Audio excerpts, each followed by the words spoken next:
everybody else is female. And the teacher comes himself and hugs you and says, "You are wonderful, I will accept you as disciple anytime." That's the story. What does Mirabai mean to say that in Vrindavan, Krishna is the only male and everybody else is female? This is what we have to understand. So what is the maleness and what is the femaleness? And what is Krishna epitomizing? What is it that Krishna stands for? These are part of that. Same thing in the tradition in Christianity. Jesus says, in his great teaching, in a book called Gospel According to Thomas, I invite every one of you to read it because you will see the same Krishna in Jesus. And Jesus says, when the male shall not be male and the female not be female, then shall you enter the kingdom of heaven. So what are they talking about? This maleness, femaleness. And everybody has to become a female in order to get, this is the same kind of thing. When Mirabai says that, she doesn't mean female in the usual way. And she doesn't mean Krishna is the male in the usual way. Something has transcended the usual meaning of what a male is and what a female is.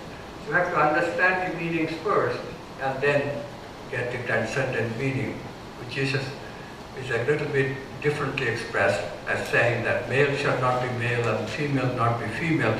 And the answers are also right before it. The answer, of course, is the famous image of Ardhanariswara, where we see Shiva and Parvati together in one body.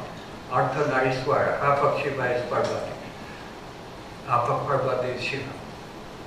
So that's the answer. But what does it mean? Again, we take physical half? No, that makes no sense. So what do these things mean?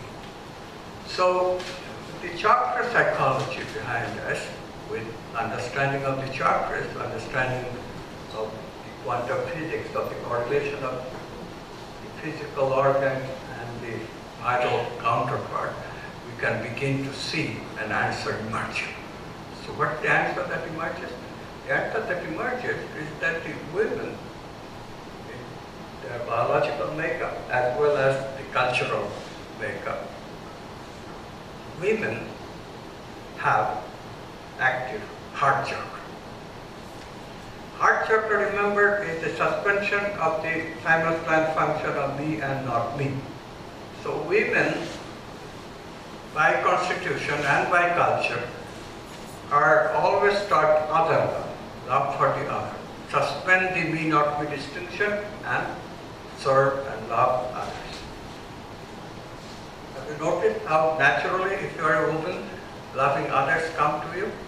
And how it seems that you must not love yourself also comes to you as a natural consequence. Loving yourself comes in the navel chakra.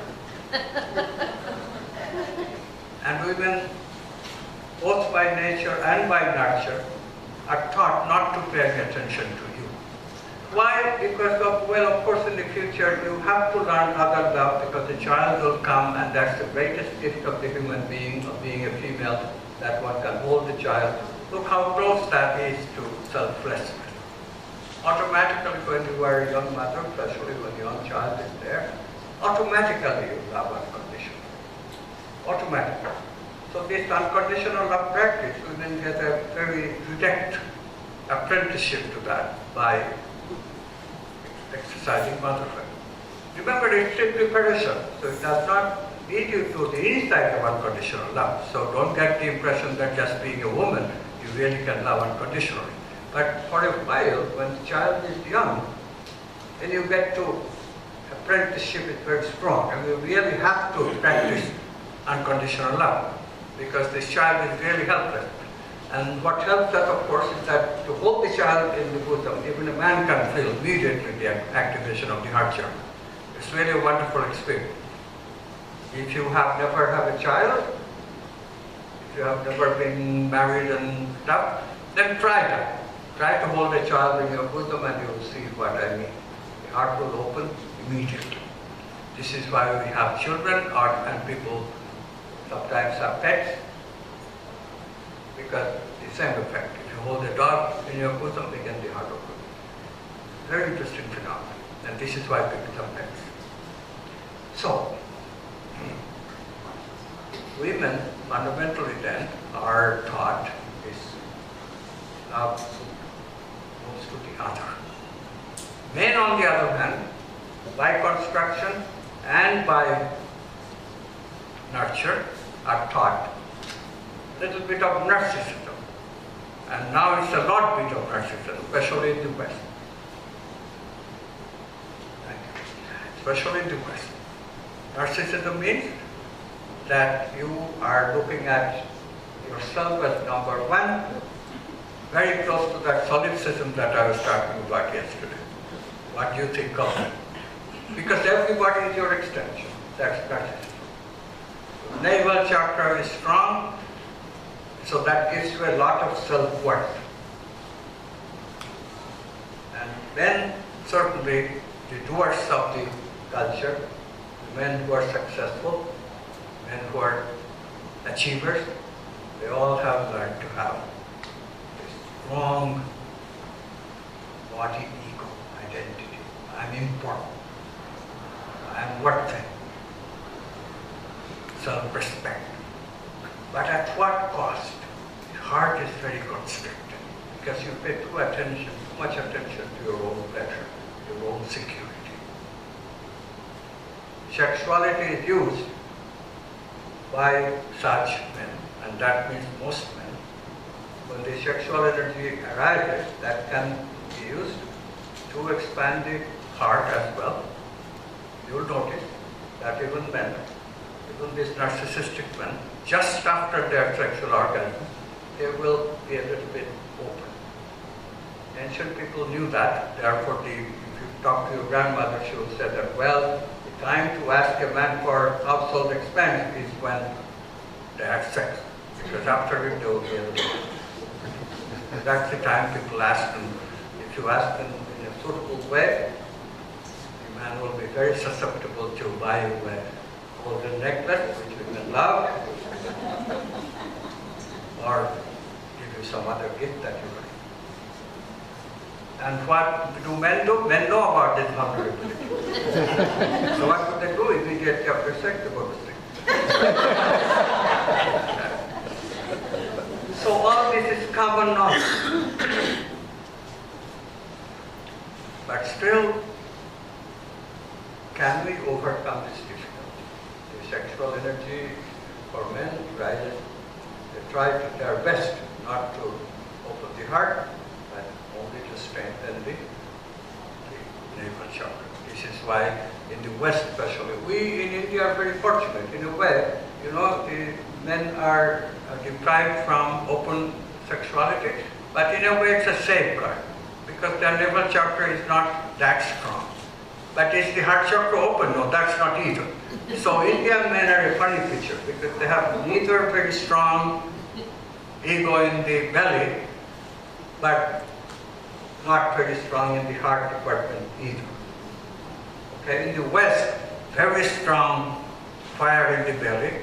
They're called iron men because they really are kind of iron men, bent to nothing. They'll never say in their life, I love you to anybody, because that's very vulnerable.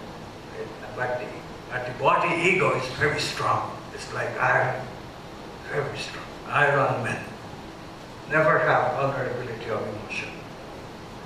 That's the image. So how then male shall not be male and female not be female? How do we do that? Well, to do that is the trick, of course. To do that is the trick. And we do it by doing exercise. So let's do some exercise to open up and integrate. Because this is a part and parcel of trying to know. Okay? So yesterday we did a little bit of exercise to open the heart. Remember? What we do. Now you can do it even without rubbing the palm, but rubbing the palm is always good. Make a little gap and go through this rotating clockwise or counterclockwise. Clockwise doesn't matter so much, and then wearing your tingles and all this. And okay, so this is good, and then we open it to the heart. So heart opens. Okay, don't touch the heart, just keep a little distance. And so the heart is opening.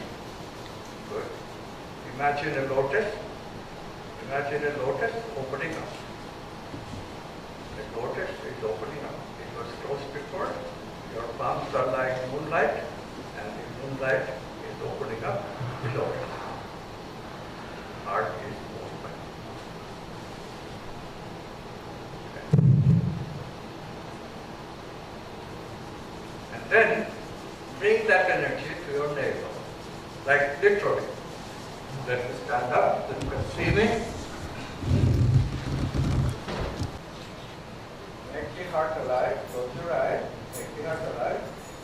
Then open your eyes just to see what I'm doing, and then do it, back to close your eyes and do it. So we just literally bring that energy down to the navel.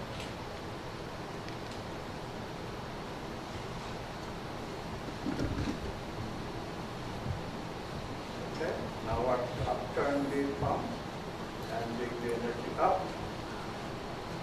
to the heart. That is just starting it up. And then bring the energy down. What you are doing is that you are bringing energy, positive energy of love to the heart, and then as soon as it comes to the heart, it has an identity. It's now love energy, and you're feeling the love energy to be the best way to get to God.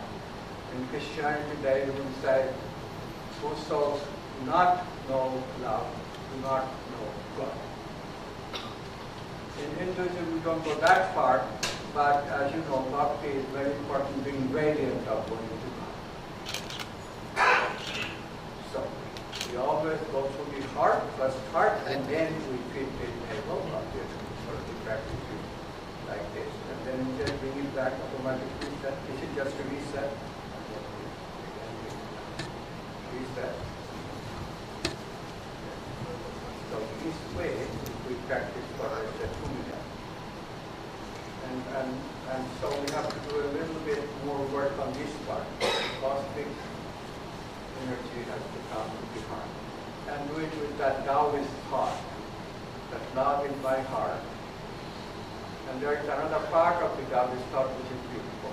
You know what is the most difficult thing to overcome the natural tendency that we have to love?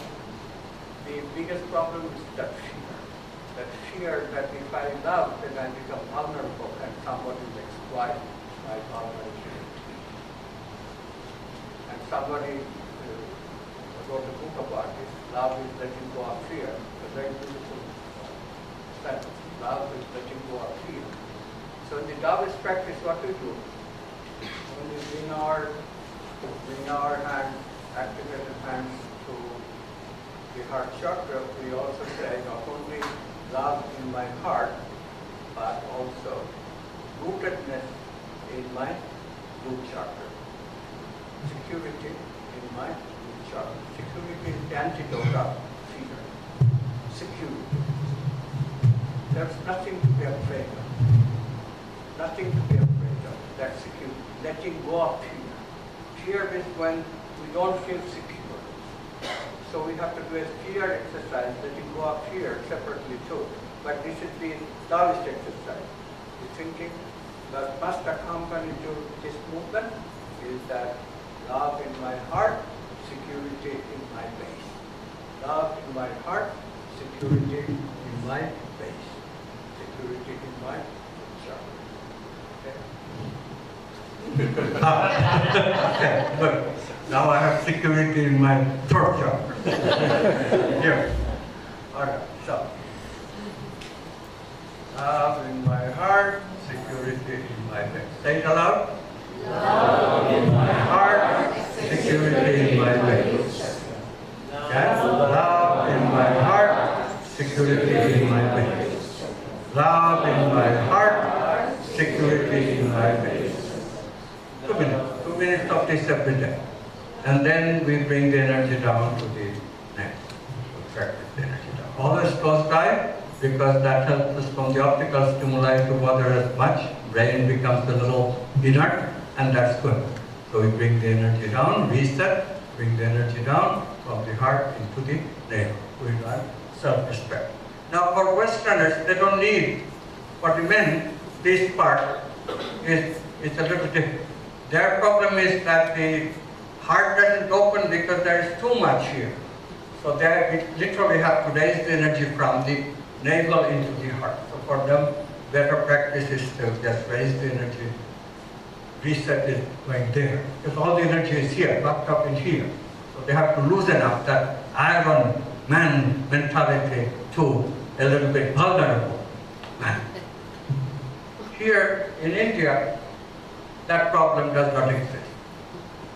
Emotionally, we never learn to be very narcissistic because we live in a family. We have to be vulnerable from the beginning. So we know that some heart opening is essential for the Indian man. And it is also true that we never learn to self-respect very much because they can serve the other, take care of your brother, take care of your sister, take care of your parents. These have been grown, and therefore we never learn to take care of ourselves. Right? So weak, navel. So for us, it always bring down the energy from the cosmos into the heart and then the big thing. Okay? Now it turns out that we can also do it with the beautiful practice of pranayama. Why pranayama? Because remember we talked about the prana in the air. Right? So pranayama, look at how beautiful we can do pranayama. Because we can raise the breath, and raise the breath can be done from the bottom of the stomach. Right? Raise the breath can be done from the bottom of the stomach. I can start by exhaling very deeply. Exhale very deeply and then start inhaling from the deep pit of the stomach, like your muscles are pushed, really pushed, because you have really exhausted the air out. So from that place, if you start breathing and then inhale deeply, you can inhale all the way to here. That's when we try to activate intuition. That's the way that pranayama is usually taught. For this practice, you don't go that far. You just raise it until your heart chakra. And then you can exhaust the stomach completely. So your stomach will feel like it's pulled in. And then you raise it to the heart. So don't take the breath all the way like you're taught in pranayama to the tip of the nose to here. That's for the activation of the broad chakra. It's very effective for the broad chakra, by the way. If you want to be intuitive, that's pranayama is the right exercise. So it's up to you. You can feel it. After you do pranayama individually for 5 minutes, the broad chakra will be quite warmed up. It's the activation of the prana. But here you're trying to activate the heart. So do it until the heart, and then let go. Okay? Shall we do it? Sit down for pranayama. Sitting down is the best posture.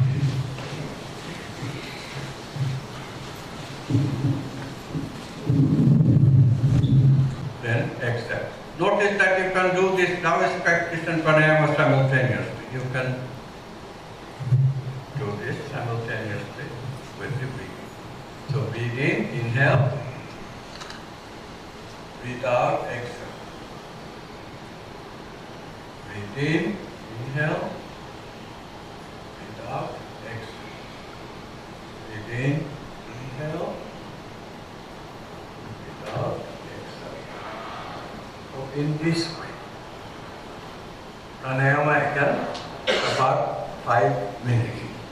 The trick is, as the Buddha said long time ago, middle time. Don't try to do it too much, although in the renunciation literature, they will always tell you that you have to do it for an hour, you have to do it for half an hour, or at least 15 minutes. Even Maharishi Mahesh Yogi, who was very avant-garde in many ways, even he prescribed 20 minutes. No such rule.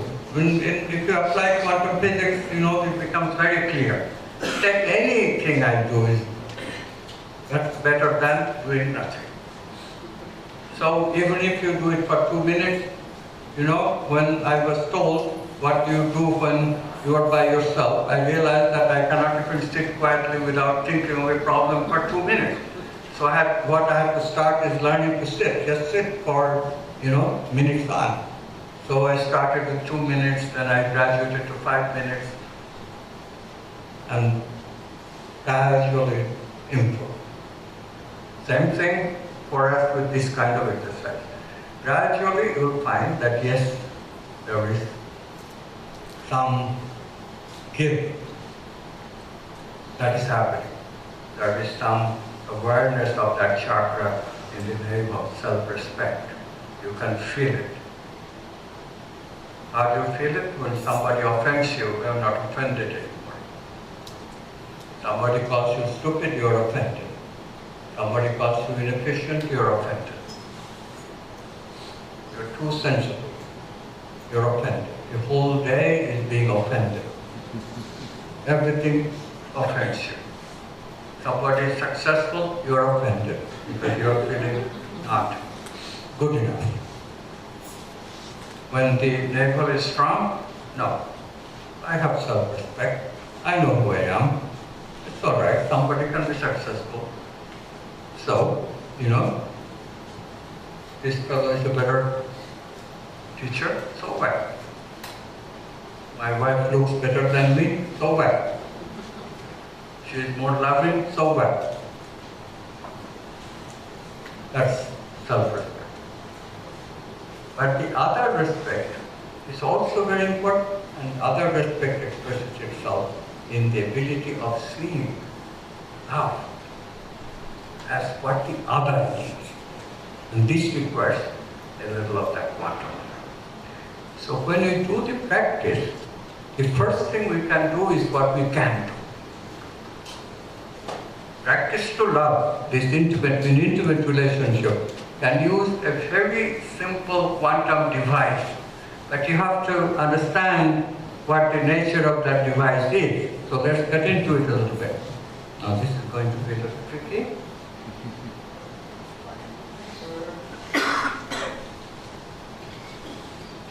Okay. This arrangement is called a double slit arrangement. Electron, if they go through one slit, we find that the electron just falls behind that slit. Not quite Newtonian object, but almost. Not quite Newtonian object because it will still not be a point, but a little bit big blob. So there is some wave nature, we call it diffraction, but not too much. Wave aspect is always showing. We can never do an experiment in which only the particle aspect shows. So there is some wave aspect, but it's not very much. If we allow electrons to fall through a double slit, there will be some electrons will fall through one slit, other electrons will fall through the other slit. This is what would have happened if electrons were Newtonian particles. But because they're actually quantum objects, they spread not like Newtonian objects, they spread like they're waves. And every electron, as they pass through the double slit, becomes not one but two. And the two waves will mix with each other. And when they mix, waves mix in a very interesting way.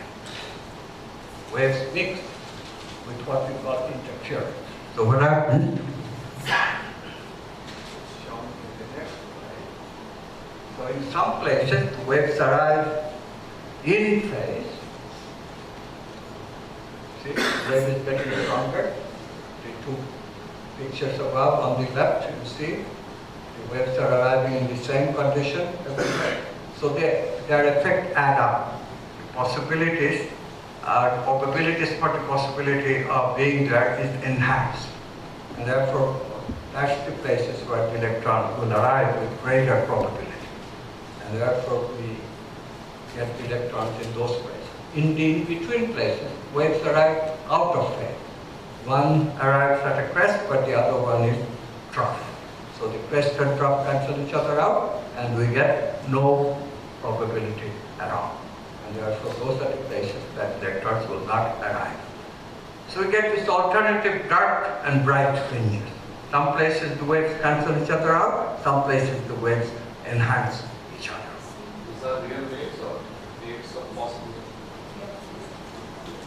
that real waves or waves of possible? Well, this will happen for any wave. Wave of actual waves, not actual, sorry, real crystalline waves like water waves, macroscopic waves, where the wave nature persists, or waves of electrons, which are waves of possibility. This is true of any wave. Electrons as well as the waves that we are used to see. Light waves, sound waves, water waves, everything has this interference phenomenon. Now, why is this important for love?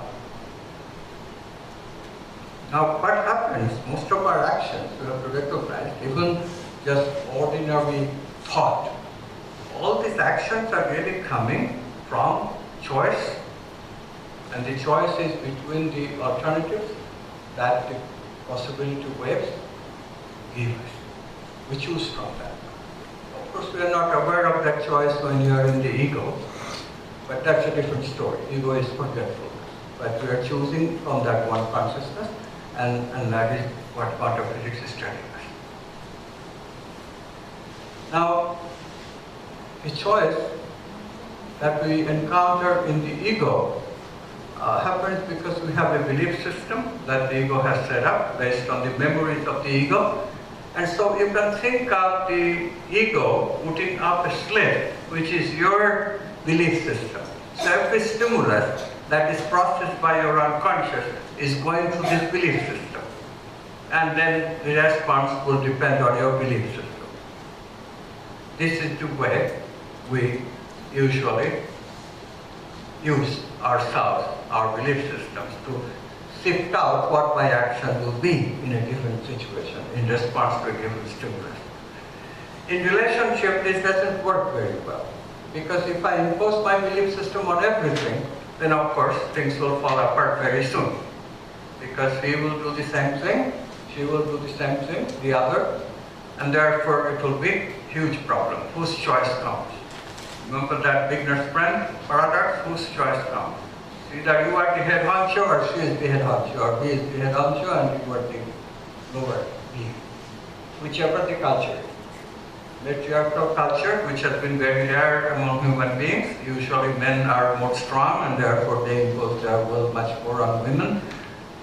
Only nowadays we become a little bit civilized finally, where we are allowing a few Kalis to trample over a few Shivas. And so there is both patriarchy or patriarchy. But this is still not the ideal situation. What is the ideal situation? Ideal situation is to allow the other's belief system in addition to your belief system. So make your unconscious into a double slate. How the unconscious processes stimuli, make it into a double slate. Of course, you cannot know what your significant other really believes in. You don't know his or her belief system because you are not him or her, right? You're not the other person. You cannot be in that other person's shoes. That's what you're trying to learn. Initially, you are not. But you can make an effort to know. This is the part where you are motivated. When you are motivated to explore love with someone, then you ask. You ask about the preferences. What do you like in the morning? Do you like your tea immediately after you wake up, or do you want to wait after you go to the bathroom? You ask this. Okay? You find out. And you allow this is what is called, allow the other person's belief system, habit patterns, as a slit for the stimulus to go through, so that your possibilities from which you choose can be different, can be expanded. Look at what happened. Before, electrons could flow only behind this slit or behind the other slit. Now look at how many places electrons can go. So collaborating, opening up to another person, in contrast to what we think, that we are making room for the other person. Oh my God, I have to make adjustments and so many adjustments. No, that's not the way it works at all. It works in every sphere of life. In essence, what we have done is open up the possibility spectrum rather than close it. This is why we choose a partner. This is why Chaitanya said, oh, it's sweet. it's sweet. It's very sweet to see this expansion of possibilities just because I have paid attention to what another person might believe in, what another person might find pleasure in, what another person might act in a given situation. We are taking that into account. We are learning to be sensitive. When people used to ask Krishnamurti, how do you love so much? How do you love people so much? And he always his answer was, love is nothing but being sensitive to the other. Nothing but being sensitive. And that sensitivity is what you are expressing by allowing others to become a double flip in your unconscious processing. Enormous increase of possibilities to choose from. So if you have come to this stage, then the deeper stage of expanding the possibility spectrum,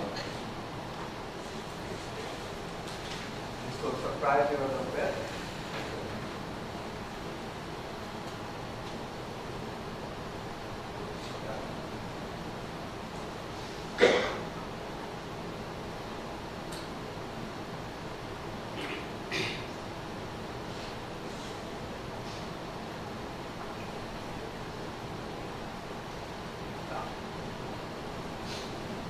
Beautiful picture by Picasso. It's called the Minotaur. You know the legend of the Minotaur. It's a Greek legend, and this is a being who is half animal, half human. Animality and humanity. Opposites juxtaposed. What is the other opposite? Olive branch, which is a symbol of peace, and dagger, symbol of violence, juxtaposed. Now remember, I have been talking about this negative emotional brain circuits, and we have been talking about making positive emotional brain circuits to balance them, and this balancing, every culture talks about, it's not just Taoist culture where we have the names yin and yang. Balance the yin and yang. That's the Taoist medicine for every ailment, because the suffering is arising, the sickness is arising because your creative and the conditioned are not balanced. That's how it is. Your male and female are not balanced. Bring balance in. So balancing is a pretty good idea. Balance the negative with the positive. But there is even a better idea. All musicians know it. If you have a discordant note, you can balance it with a note that sounds good. That's one way. But even better way is to recognize that even if some notes does not sound good in isolation, when you put together that note with some other notes, they can make a chord. And then they sound wonderful. A new sound comes, which is called harmony. So instead of just balancing, we can also harmonize. We can make harmony out of sounds that sound good and sounds that sound bad. So this is the thing. Sometimes we split the world in a very straightforward way. We call it the black and white way of looking at it. This is black, this is white. But when we learn to mix them up and see that there is wisdom in gray, we can get harmony out of the black and the white. A very pleasant gray can be created. That's another way of it. Hegel, who was a great German philosopher, he used to call this in the following way. Thesis plus antithesis gives us wonderful new synthesis. Completely new idea can emerge when you put opposite ideas together. Niels Bohr used to say the same thing. That if something is true, then the opposite is really true, and if we live with the truth and its opposite together, a greater truth sooner or later will emerge. Quantum physics is a good example of that. We lived with the opposite truths of wave and particle for a long time, and indeed, the greater truth of consciousness is the ground of being emerged from that opposition of truth. The same thing for this particular case of these negative emotions and positive emotions. We can harmonize them. The maleness and the femaleness, we can harmonize them. And that harmony is the creative. Why is the creative leap happening now? Because remember, the whole idea is to get into the quantum unconscious to come into the picture. Usually the unconscious will be the personal unconscious. And if you are choosing from the personal unconscious, the behavior will always be a little bit neurotic. This is where you're always a little bit neurotic. It's so easily prone to neurotic thinking, pessimistic thinking, negative thinking. Why? Because we're always choosing from this personal unconscious. So we let go of the personal unconscious. Why? Look at our strategy. Our strategy is to prime the unconscious with the problem. We are periodically thinking about, okay, how do I do it? How do I love? We try to simulate it by physical affection. Yes, that helps a little. We try to simulate it by paying attention. That helps a little. All this doing stuff that we do. We do things for the other. That is the doing part. That primes the unconscious into thinking about the other department. And then we allow unconscious processing, but not too long, because if we allow too long, that personal unconscious will come back. So we never allow the personal unconscious to dominate. So we never are without doing something for the partner, without some doing about the love that I'm trying to kindle. Okay? Get the picture? So do be, do. We always remember. We have to be sensitive. Sensitive is remembering. There is another person in the house. I'm too absorbed in my work. No, I get up and I say, hi, what are you doing? That's the paying attention. Paying attention. So paying attention and relaxing. Paying attention and relaxing. Do be. And then we set up this dynamic of double flip. And then finally we give a graduate where we can fight. Okay, what do you want? Fight. Engage. Not run away. Engage. What do you really want? You're trying to find out by conscious processing what you really want. What will it take you to love me unconditionally? Okay, fight. Because you want different set of things. Your concept of unconditional love is different than my concept of unconditional love. Have I not given you enough diamond? Have I not given you enough gold? That's the male concept. Women concept is very different. It's not the gold they want. What they want is to be sensitive. So, the conflict. But you live through the conflict. The pledge that you make to yourself is that I will not run away. And then one day, you discover that there is a little bit better way of dealing with it. You fight with open heart. When you start fighting with open heart, you will notice that something strange is happening. There are all kinds of new possibilities that are coming up. Just like that, there will be quantum. That I cannot predict what that will bring. Your insight is your insight is your insight. When we have a creative insight, we have our own representation of love. That is your very own. Now you have become an individual. You know what love is directly. Then you can teach others that, look, yes, I too, like you, did not know, I was blind. But now I have found the amazing grace of love. So I know exactly what love is, but I cannot tell you what you will discover. I can tell you the process that I went through. And this is what I went through, and you teach people what to love. Because you have gone through it. One of the things that we discover, however, is common. And this can be shared, because everyone will discover.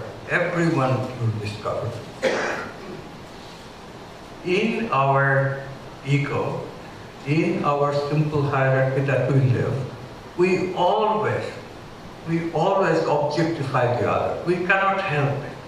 We cannot help it. So don't feel bad that I treat you as an object. It's just the way that the ego is. Ego is the simple hierarchical top of my hierarchy that I live. It's a prison. In this prison, you are important to me only because you are in my horizon. You have come to my workshop, so I love you.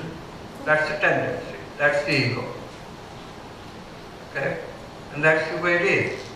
If I don't acknowledge it, I will fail. I have to completely acknowledge it. But if I completely acknowledge it and then I go through the quantum leap, then what will happen is a wonderful feeling. Aha, surprise. You'll discover that the other is really a person too. In the moment that you discover you are a person, this is the interesting thing. That same discovery, all your life you have followed what other people have told you, including right now. You're just listening another opinion. That's all I am. Quantum physics is another worldview. We have been to worldviews before, but it's not your worldview yet. When you discover that, creatively discover, take that quantum leap, then it is your worldview. Similarly, when you discover love, it's your love. You become a person, an individual at that moment. Before, you were just the extension of other people's opinion. That's all you had. You never had your own opinion about anything. People can be fanatic. The more fanatic we are, the more slave we are to other people's opinions, without even realizing that it is being like a puppet. I'm dancing into other people's tune. They have told us this and that, and I get agitated and I feel great and I just follow them. I'm nobody. I'm not a person. I'm not an individual. I'm just a follower. With creativity, for the first time we experience that I am a person. I am myself. I am an individual. At the same moment, if we study the archetype of love, I discover, but this other is also a person like me. Other is also an individual. We discovered the otherness of the other. The otherness of the other. I am a person, she is a person. I am a person, he is a person. Two individuals loving each other, coming together, discovering this tangled hierarchical self that transcends both you and me. So we become we. We become we. That's the I becoming we that the society can be founded on. That's the tangled hierarchical society and culture that we are envisioning, that we want to live. In quantum society, that is what the objective is. Legend of Krishna. Krishna dances with 16,000 gopis all at the same time on the night of the full moon, like we have tonight. Night of the full moon. So tonight when you do full moon meditation, make this into a visualization. Imagine yourself as Krishna and you have all these beautiful women dancing around you. But you know what? They are all not your extension. They are all individual people. Why have they chosen you? Because you are worth it. Because your navel chakra is as strong as your heart chakra. Your heart is open, therefore they cannot not respond to you. This is the whole world. All the people love you just like that, and you are the center of that universe. But why are you the center of the universe? Not because you are a narcissistic person, isolated in your importance. Not because of that at all. Because you are not important. Because you are loving. Because you have all this heart open. Because your navel is strong also. Because of that, people cannot help but loving you. And you are their Krishna. Everybody around you, you are the Krishna and they are your gopis. But you know what? Every one of the gopis are also Krishnas in their heart, and you and others are dancing around them.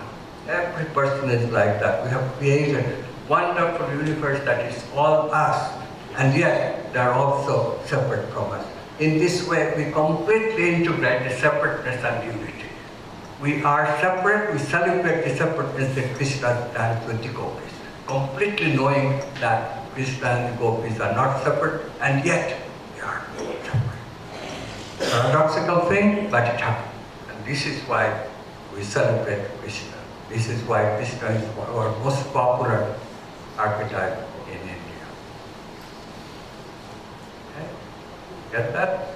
Get it in your heart, and you have found love in your life. So it's really, the process is really a wonderful process of flow. We get into the separate consciousness and the unity consciousness, the ego and the quantum self, in a flow.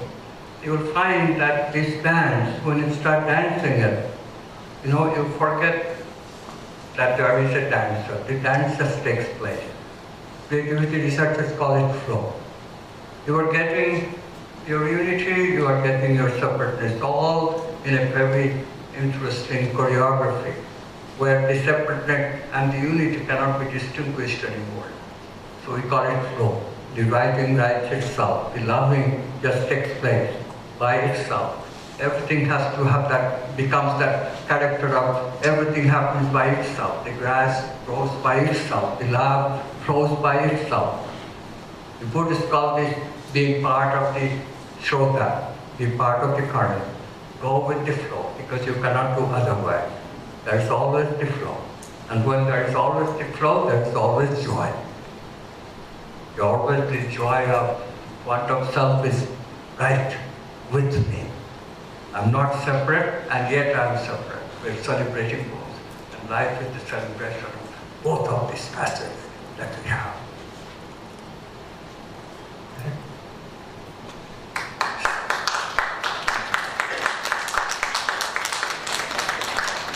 Okay, we have a lot of time, and we have still a lot of stuff. So let's get back to nitty-gritty, and we'll do it by addressing some questions.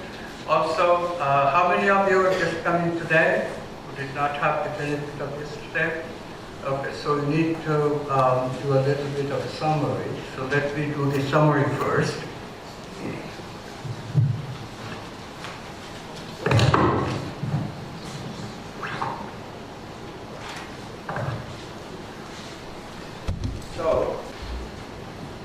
So we just do a little bookkeeping. This is important occasionally we have to keep track of, okay, so what is the quantum worldview? So let's write down the basic tenets of the quantum worldview.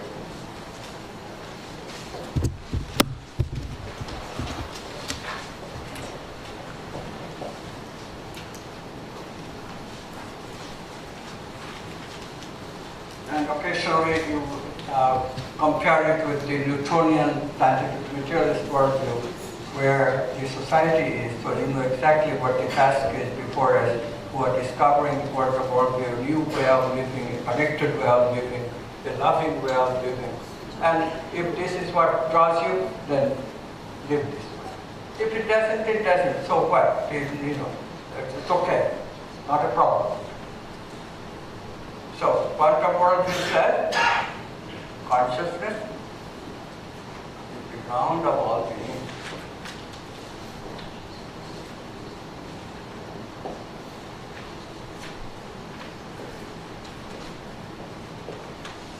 Consciousness is supreme, absolute. Disconnectedness is all. Consciousness, what we mean by this? We mean non-local connectedness.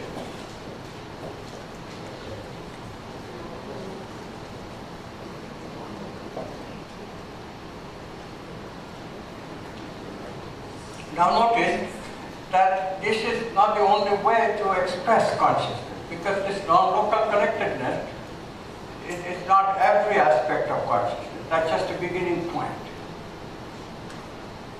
So other ways of expressing it, like the Hindu way, Sat, Chit, and Ananda.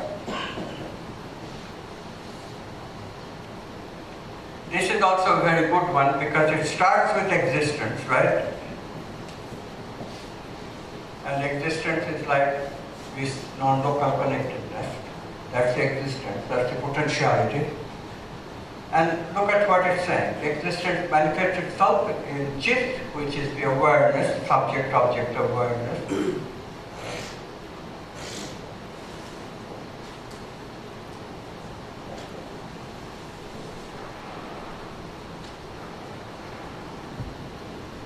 which is the part and parcel of quantum physics of awareness, which we went through, how the subject arises, how the separation arises, tangle hierarchy and all that. And that's Chit. And then notice what Ananda means. Ananda means that when we are able to experience that non-local connectedness. And how do I experience? The closest to experience that we can come is this creative flow. When we flow between the Krishna consciousness and my ego consciousness, Gopi consciousness, then we have it. So this is the ultimate picture, Krishna dancing with Gopis. The flow, Ananda. This is why Vrindavan is the place of Ananda in Indian mythology. That's the place. So in Vrindavan, everybody is Gopi. There is only one Krishna. Everybody is female. That's what we have I wrote to Jiva as well. Everybody is female. Everybody is just, you approach it as known. But what you are centering yourself is the Krishna, the wonder self. The flow. That's Ananda. That's the closest you can come to Ananda. But there is also Ananda, even a superior Ananda to this. In Indian mythology, it's called Tudi Ananda. So we'll get to that at the end if we have time. If not, think of it fondly, even superior than the creative Ananda. But it's not important because that is a very, very high state. It's not something that I haven't had myself, and I cannot teach it to you. I can teach what quantum physics tells me it is about. And I have checked it out with people who have it, and they agree that yes, it is pretty well depicted in the quantum. So I'm happy about that. But I myself have not gone there. So I cannot really tell you the taste of it. Okay. So these are the two things that I'm emphasizing, but there are many aspects of consciousness that other people emphasize, and we should be respectful. They may not be as incisive or as detailed in approaching consciousness, and we have to be very patient. But this is the understanding that all the spiritual traditions have. So if you are into spiritual traditions, if you're into spirituality, then this picture is very satisfying that quantum physics is teaching us. Because this is what all spiritual traditions teach. There's no exception.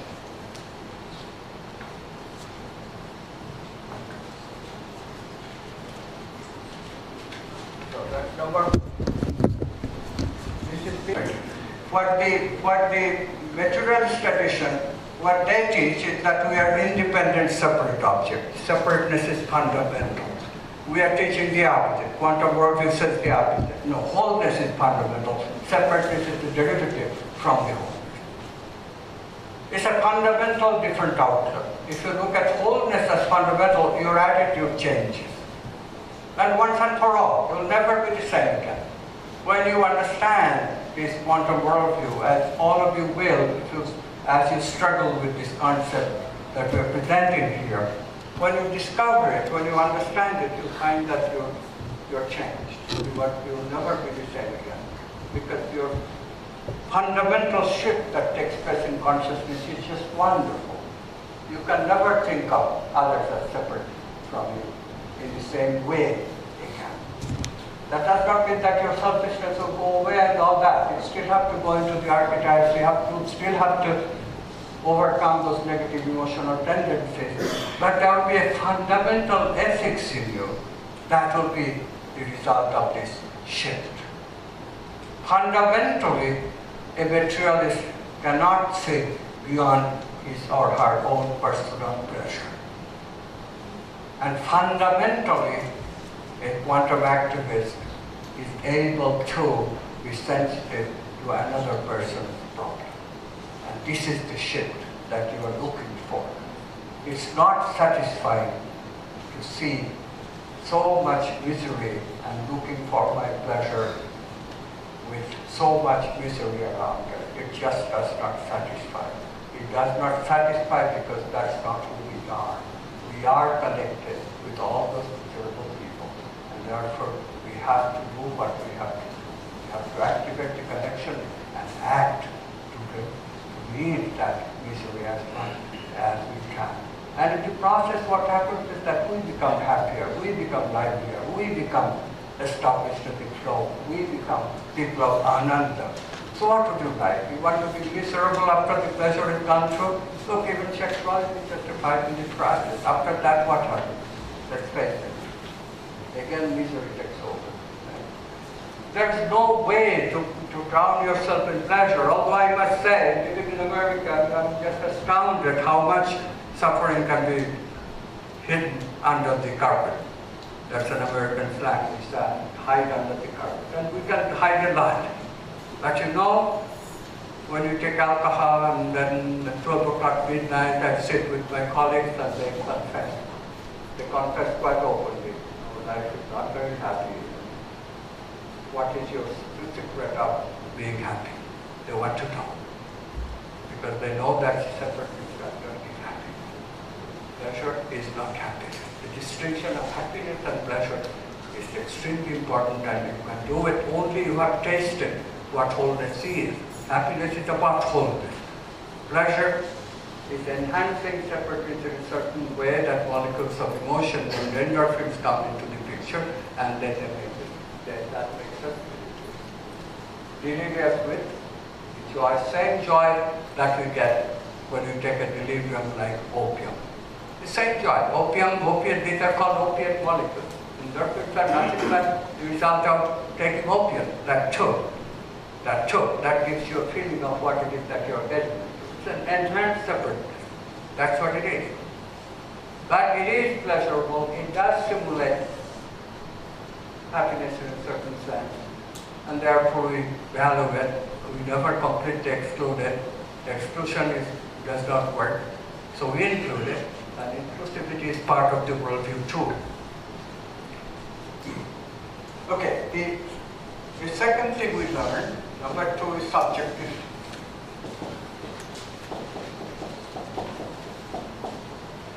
So the world is designed to give the self. The world is designed to give us the self-awareness. I'm separate from the other two.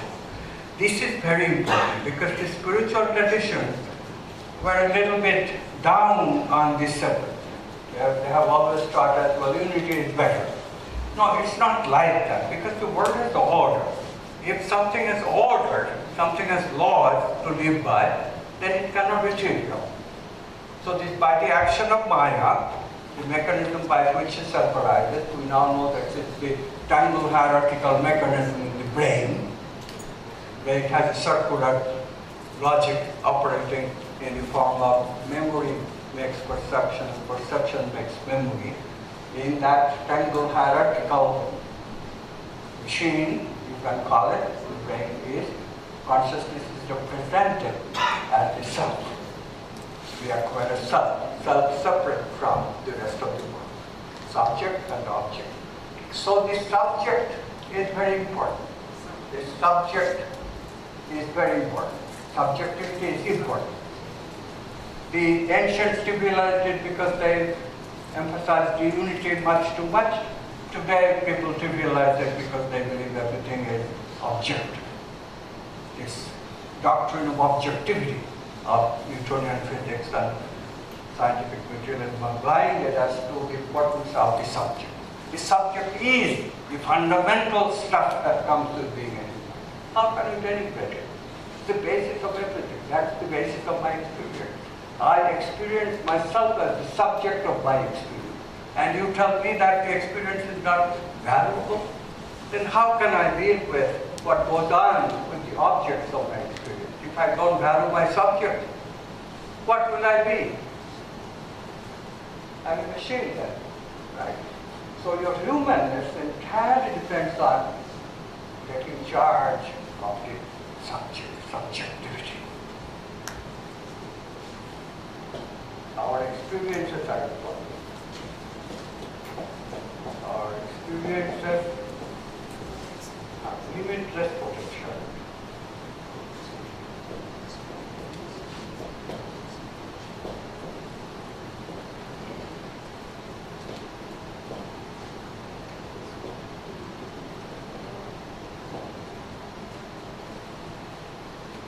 particular, with three experiences that we call the inner experience, namely feeling,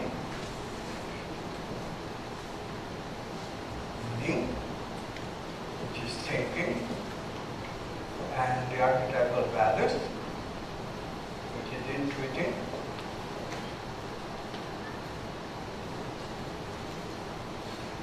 These are as important as sensing.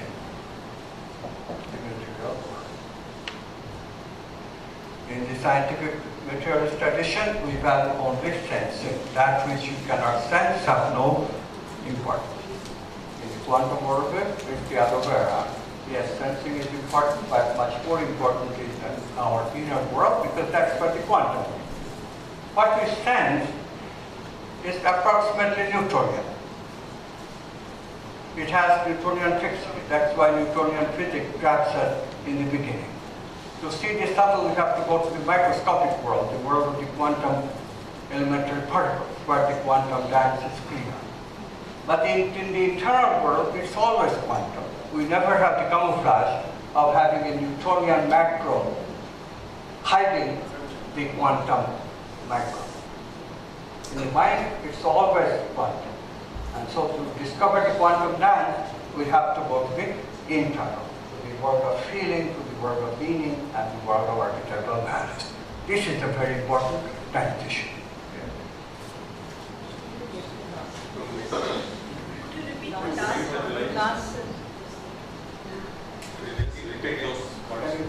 Feeling, meaning, intuiting.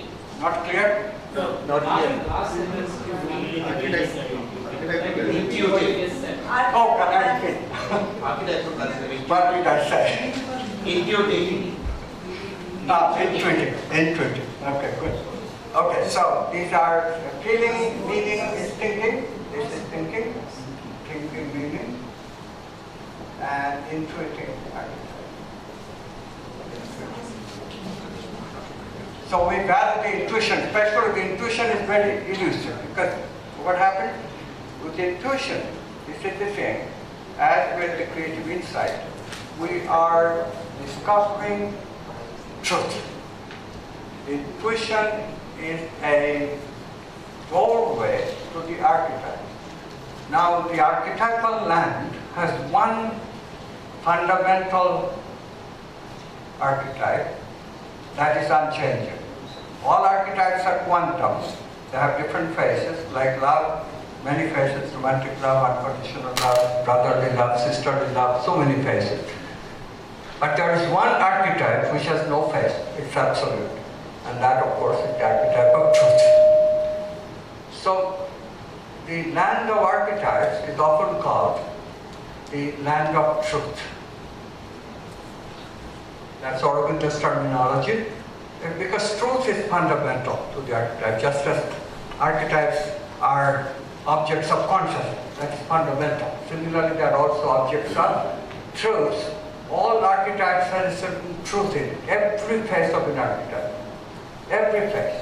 This is why even sexual love has to be balanced. This is one of the crimes we have made with the religious worldview. When spirituality comes to religion, most religions are very Puritan in terms of sexuality. Completely wrong. Sexuality is not per se a bad thing at all. No. Romantic love has its place. It has truth in it. This is why Yogananda, who was a great teacher in America, went to America, enlightened man. He used to say divine romance. Divine romance. Love God like it.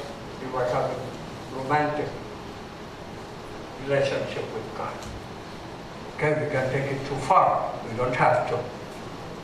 But the image is clearly intended to remind us that when you love God like you cannot live without God, like we do when we have romantic love, I cannot live without you. When you feel like that with God, that's something, isn't it? I cannot live without you, God. Which God is it? That's the quantum self. We say to the quantum self, we feel like that. When we become creative in our lifestyle, you will see that if you read Rabindranath Tagore's poem, you will see that, Rabindranath Tagore often wrote the poem, I cannot live without you. I'm just waiting to hear you. I am waiting, I have cleaned my house and, Amare Bhargo Jaton Kore. I'm waiting with all this clean house, and please come. Where are you? And this kind of, I am restless. I'm Chanchalohe, I'm Sudure no Pirasi. I am looking for the infinite. And then crying out. My door is closed. Please come. Let me have that taste of infinity. I want to go out into open eyes. I'm just paraphrasing a little bit. With open wings. And I want to taste that infinity. Please come, please come. And then realization, it has come. Now I'm quiet again. Now I'm satisfied. I'm sweet. I have your company. Wonderful poetry of waiting for that. The same thing in the Bhakti tradition. Same thing. We are waiting for that. And then it comes. It's very beautiful. This way of poetic longing, expressing it. And then when it comes, we become satiated with it. That alternative. Do and be, creative lifestyle. Can we live like that? Yes, we can live like that. Yes, we can live like that. That's the objective, living in life. So the next step is creative.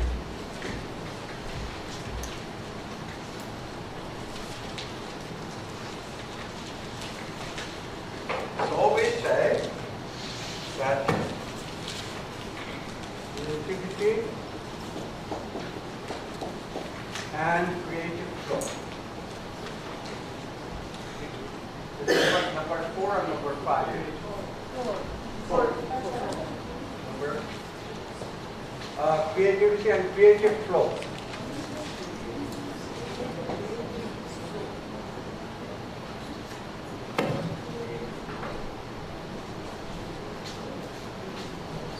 That's better.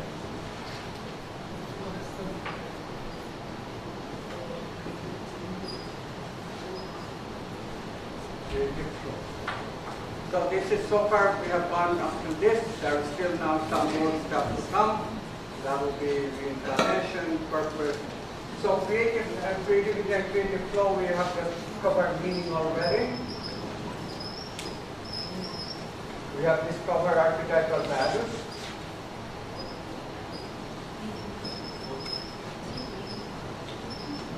So you already can see that the meaning and archetypal values are important.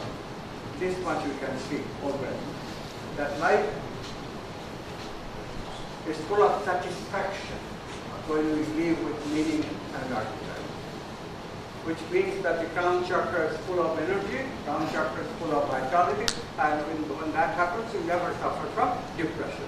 Depression is lack of satisfaction in life. When the crown chakra just cannot get any creative juice. What is the fourth one? Okay. The crown chakra cannot get any creative juice. That's when we are depressed. We are depressed because there is no satisfaction in our life.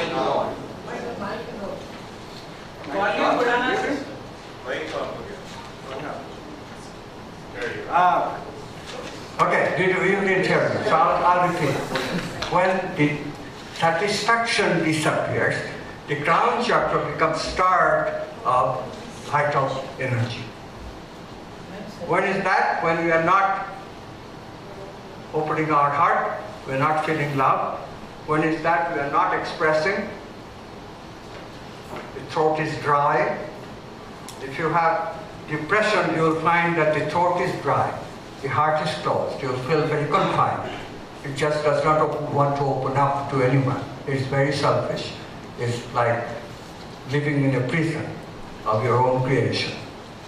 That's what depression is. And there is no intuition. This is the sad part, that there is no